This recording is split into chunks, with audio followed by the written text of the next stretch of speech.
What if the most alien thing in the universe wasn't a creature with green skin or a spaceship in the sky, but a mirror? A mirror so perfect, it didn't show your face. It showed your guilt, your regrets, your secrets. Tonight, we bring you a story not of invasion, but of reflection. A man travels to a planet that says nothing, but knows everything about him. What would you do if an alien world gave your dead wife back to you? If it rebuilt your memories not to comfort you, but to make you remember what you tried to forget? And the most haunting question of all, if you had the choice to live in a perfect lie, would you take it? Stay with us, because what lies ahead is not a journey through space, but through the deepest parts of the human soul. This is the Echoes of Enoa. They had called it Enoa, a silent planet, floating in a pocket of unlit space. No stars close, no sun, just a soft, glowing mist that curled around its thin atmosphere like a dream too fragile to hold. No signals had ever come from it. No life was expected. Just a lifeless ball of stone until the soundless transmission. A wave of data had pulsed through deep space, reaching a listening post on Jupiter's moon. There were no words, no frequency, no structure. And yet, it was received. People didn't hear it, but they felt it. Engineers lost sleep. Mathematicians wept. One linguist locked himself in a room and drew spirals for 9 days before he vanished into the forest. Still, the signal was ignored, brushed off, until the ship Solaris was sent a slow, one-way mission with a single crew member, Dr. Elian Vos. Elian was not chosen for strength. He was chosen because he had nothing to lose. A man whose wife had died under strange circumstances. A man who had spent 6 months in a psychiatric facility, talking to shadows. He was brilliant, yes, but quiet, like the dark between the stars. When the Solaris landed on Enoa, there were no storms, no earthquakes. The planet didn't welcome him. It simply waited. The landscape was endless, flat, not dead, just blank. The surface felt soft, like crushed velvet. He walked for hours, but the sky never changed. A pale white sphere above, like an eye forever watching but never blinking. There were no buildings, no signals, but there was a structure. Half buried under the fog, it looked like glass, or bone, or ice. Smooth, curved, endless, like the shell of something that had grown naturally. A dome. No doors, no seams. And then it opened. Not with sound, not with movement, just with thought. Elian stepped inside the dome, and the world shifted. There were no walls, no floor, just reflections, but not of the outside. Reflections of his mind. He saw his wife standing in their old kitchen, smiling, holding a cup of tea. Her eyes glowed with something warm and wrong. She spoke, but her lips never moved. Her voice was in his mind, like a memory trying to pretend it was real. He tried to run, but there was no space to run to. Inside the dome, reality folded like a paper bird. He saw himself as a child, crying in a hospital bed. He saw his father, angry. He saw a version of himself that was smiling too widely, whispering, "You came all this way, but you were already here." The planet was not speaking. The planet was not showing him things. It was remembering. Inside the dome, time stopped pretending to be real. Elian stood still, but the space around him moved with memory, flowing like slow water. Faces floated past him, people he had known. Some were alive. Some were long dead. Some he didn't recognize at all, but they knew him. They smiled with eyes that never blinked. They whispered words that made no sound. One by one, they passed, until the space grew quiet again except for her. She was standing in the corner, though there were no corners. His wife May. She looked exactly as she did before the accident. Same short black hair. Same soft hands. But her presence was different. Heavier. Too clear. May walked toward him slowly, like a memory trying not to shatter. "You came back," she said. Elian didn't answer. His breath was shallow. He felt cold inside his spine. "It's not me," she said, placing her hand on his chest. "But you need me to be." And in that moment, he knew, she was not a ghost. She was not alive. She was something Solaris had given form to. But this was not Solaris. This was Enoa. May followed him as he wandered the dome. She didn't walk, she appeared, wherever he turned. She asked questions. Strange ones. About dreams he'd never spoken aloud. About a red hallway he remembered from a nightmare as a child. About a star-shaped scar on his arm he'd forgotten he had.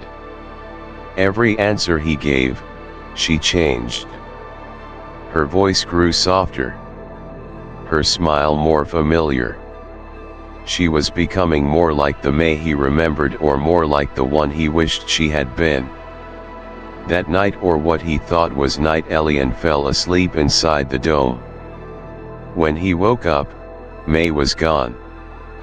But in her place stood another version of himself. The second Elian was taller. Cleaner. He had no fear in his eyes. He looked at the real Elian and said, "You are the shadow. I am the one who made it to the end."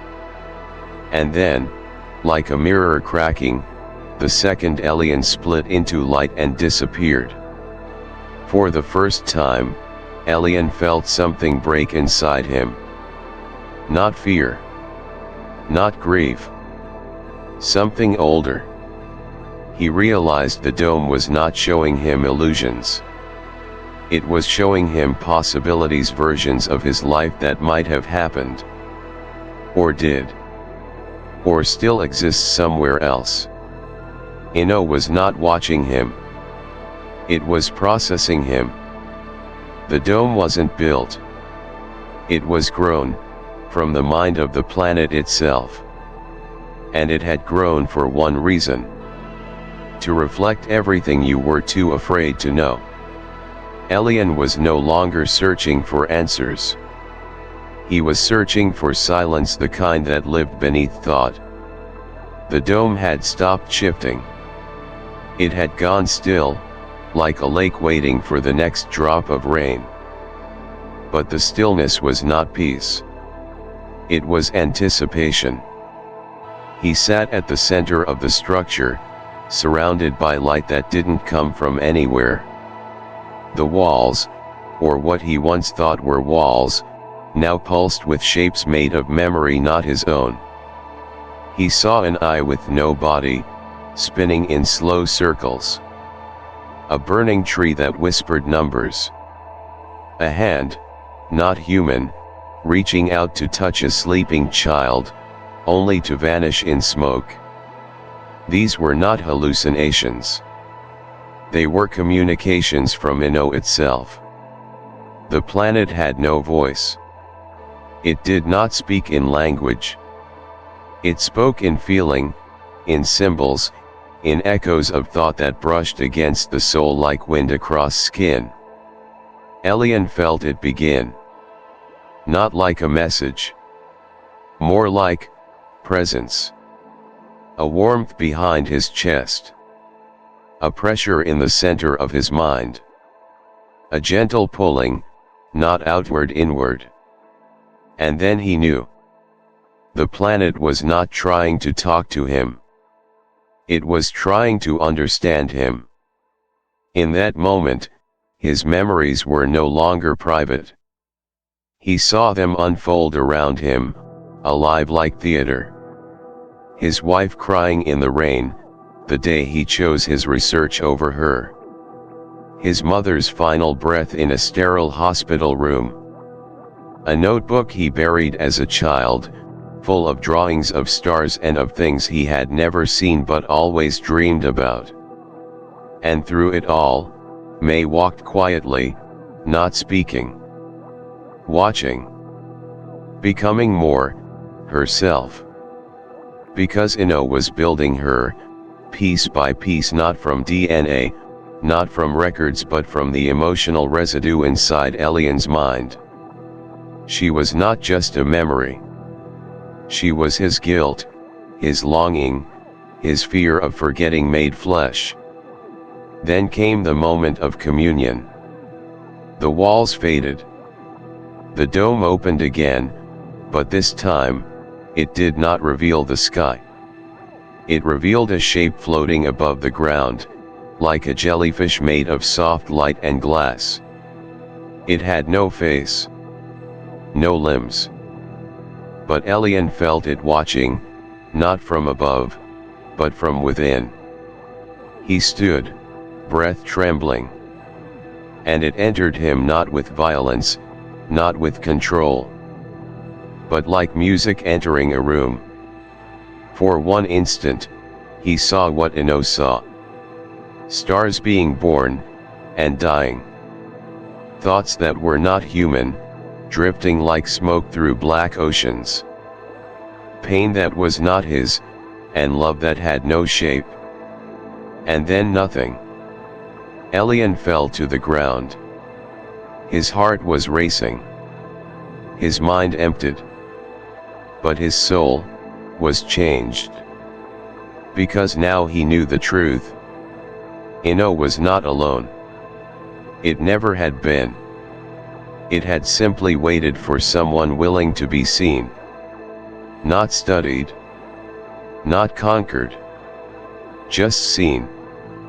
And now, it had seen him. For 3 days, or perhaps 3 hours, Elian didn't know anymore. He did not speak. There was no need. The dome no longer showed images. It simply breathed with him. Every inhale felt like waves moving beneath his skin. Every exhale, a memory disappearing into the walls. He tried to think, to anchor himself with logic, with science, but the thoughts dissolved before they could form. Even his own name began to feel foreign. Elian, what a small sound for such a large silence. The replica of May remained. She didn't age. She didn't sleep. She only watched him. Her voice had grown softer, slower, like someone remembering how to be human. You don't remember who you were, she said, one day, or perhaps one night. But you remember what you've lost. He wanted to be angry, to scream, to tear open the walls and find escape. But there were no walls. There never had been. Just him, and the thing he carried inside. Because the truth was cruel. Enoa had not invaded him. It had become him. He stood before a pool of smooth, clear liquid at the center of the dome. It had not been there before. When he looked into it, he expected his reflection. Instead, he saw a stranger smiling, free, light in the eyes, untouched by grief. This was the version of Elian that had chosen differently. The one who stayed with me. The one who never boarded the Solaris. A man who lived without reaching too far. Elian fell to his knees. Not from sadness but from jealousy. He reached into the water, and it rippled, showing another face. And another. 1,000 selves, all versions of who he might have been. Each one whispered, "You chose this." In that moment, May placed her hand on his shoulder. Not with comfort, but with recognition. "You thought you were coming here to discover something new," she said. "But you came here to be undone." And Elian understood. The planet was not cruel. It simply refused to lie. There was no language here. No faith. No hope. No future. Only a mirror too perfect, too honest held up to the soul. And when a human sees himself without filter, without illusion, what is left? Elian cried for the first time in years. Not for May. Not for Earth. Not even for the loss of self. He cried because he finally saw himself clearly, and he didn't know if he could ever forget. But the dome was patient. It did not judge. It did not comfort. It simply watched the way a mountain watches a leaf fall.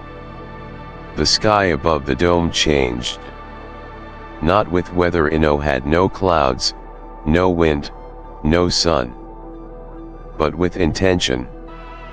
For the first time since he arrived, Elian saw color in the sky, soft gold, drifting in wide spirals, as if the planet itself was dreaming aloud. He stood again before the pool. This time, it was not water. It was a door. Not physical. Not mechanical. But emotional, anchored to choice. And above it, floating in that glowing air, appeared a symbol. Not alien. Not human. It was the shape of two paths. One leading toward light. One leading back into the dark, endless ocean that was Enoa's mind. Then May appeared beside him. Not the copy. Not the echo. But something else. She no longer tried to speak.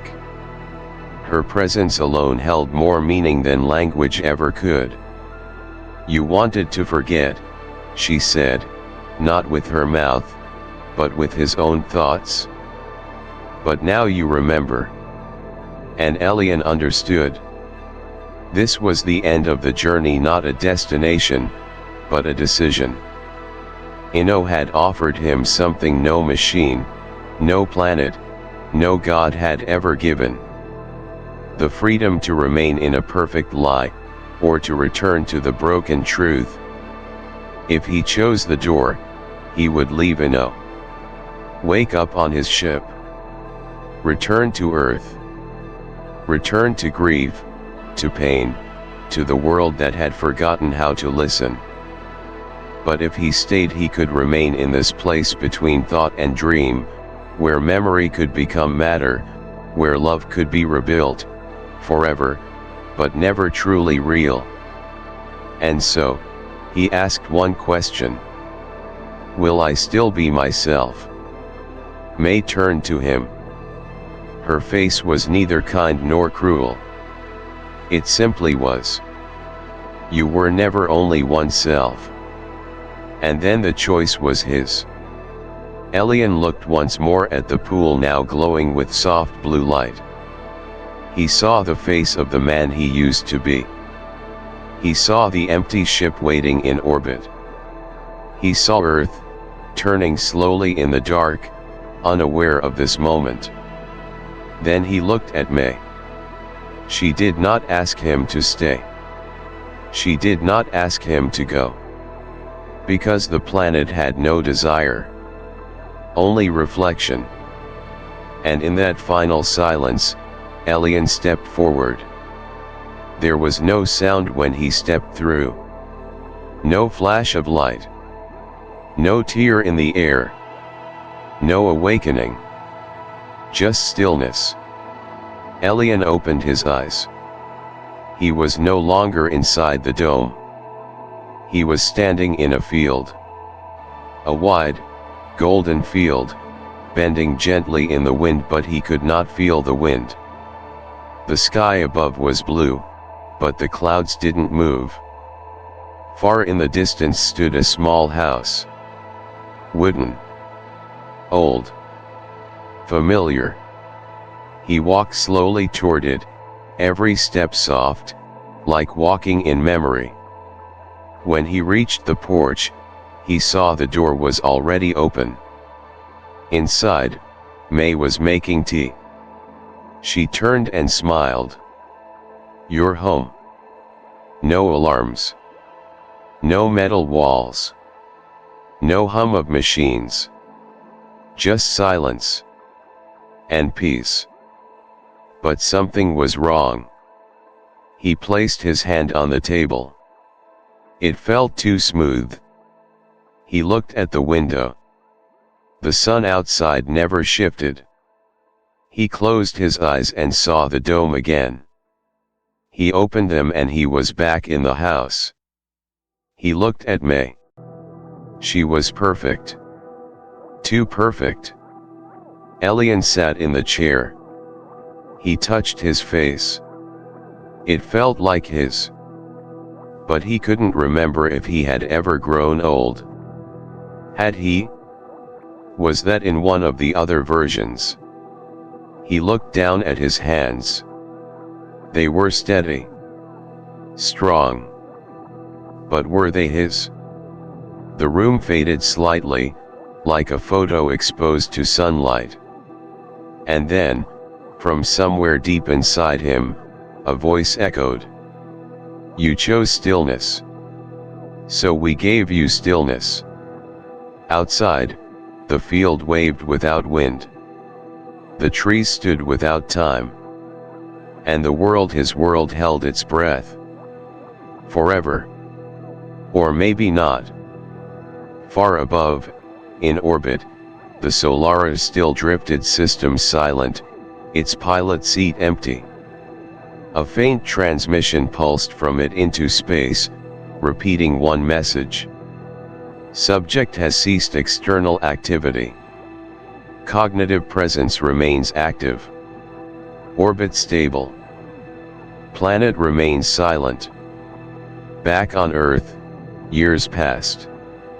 Elian Vos was listed as missing, presumed lost. But somewhere, in the folds of thought and memory, he still walked through the same golden field, in a home that never aged, with a woman who never died. Not because it was real. Not because it was right. But because it was his. Cyclone, we don't want other worlds. We want mirrors. And sometimes, the mirror is kind enough to let us stay. Elian never left a message. No logbook. No final transmission. Just silence and stillness. But somewhere, out there, he remains. Not alive. Not dead. Just remembered by a planet that does not forget. So now we ask you. What do you think Enoa truly was? Was it kind? Was it cruel? Or was it something beyond those words, something that simply reflected what we brought to it? Would you stay in a perfect world built from your own mind? Or would you return to the pain of reality? Let us know what you would have chosen in the comments. And remember, there are other planets, other minds, other mirrors waiting to be seen. In our next episode, we'll go deeper into a world where time rewrites itself, and memory is a weapon. Subscribe, and we'll meet you there. Until then, keep your eyes on the sky, but also on the self.